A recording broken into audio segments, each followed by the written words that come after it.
Oh, didn't see you there. Hi, welcome back to Xander's Kitchen.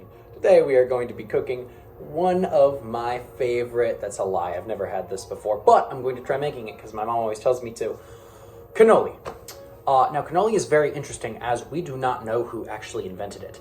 It was originally found in ancient Roman texts, ancient Roman cookbooks, and was kind of transcribed into modern day by Sicilian chefs, which is why it's come to be known as a Sicilian dish. But it has changed all sorts of ways. I'm going to be showing you a newer fashion way that I actually worked on from a base recipe, substituting and adding different things I like. And you are going to see. There will be an ingredients list at the end of the video, so I don't make this intro too long.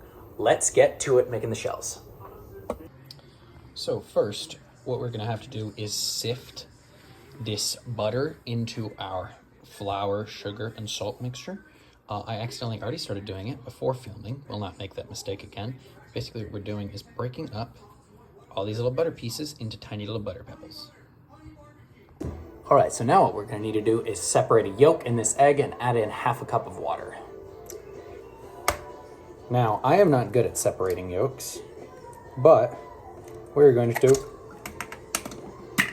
I am not good at separating yolks. Take two. There we go. Okay. And in. Alrighty. And now for the water. We're gonna mix this into a nice little dough.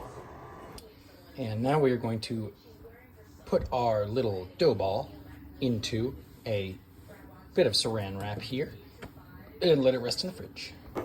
And now for the filling. Now we are whisking our ricotta until smooth. And now that it is smooth, we are going to add in our lemon juice. There we go. One whole lemon generally is good. Our sugar, nutmeg, clove, and cinnamon.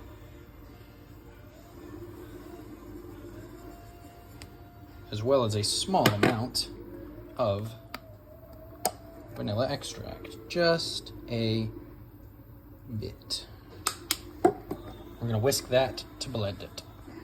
Whip our heavy cream, and right before your very eyes, in about 30 seconds, it will have turned, well, if you whip as fast as I can, it will have turned into a more viscous liquid, which we are going to pour in off screen. And I am going to add in one more thing. Toffee. I love toffee. And I'm going to add in a bunch. Probably sprinkle some on the outside later as well.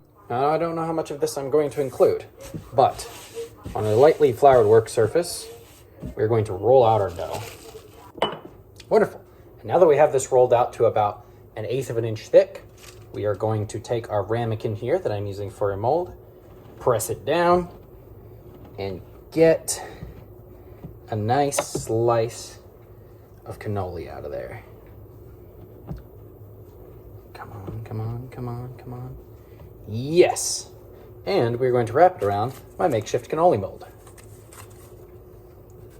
Now we are preheating our oil to 360 degrees Fahrenheit after we have made the shells for frying. Now that our oil is heated, we're going to fry for about 2 to 3 minutes. Which I will not film because it is dangerous. And now we have filled a cannoli. It doesn't look the best. All right, this cannoli may not be the prettiest, but we're gonna try it. And I bet it's gonna be delicious. Okay. It's good. I'm gonna fry the rest of these now. I just wanted to be done. Have a good night. And now for the ingredients list. For the shells, 2 cups of all-purpose flour, 1 tablespoon of granulated sugar, 1/4 teaspoon of kosher salt, 1 tablespoon plus 2 teaspoons unsalted butter, 1.5 tablespoons is fine for me, 1 egg yolk, and half a cup of dry white wine. I substitute for water in this because my grandmother doesn't really drink wine.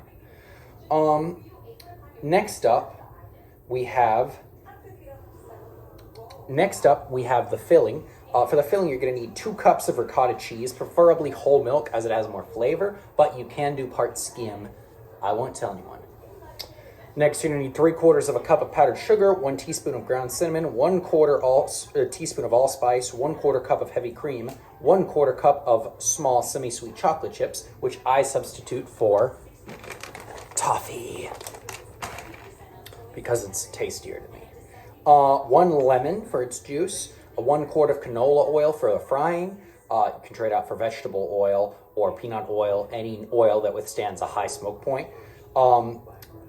Excess flour, and powdered sugar for dusting, and that's it.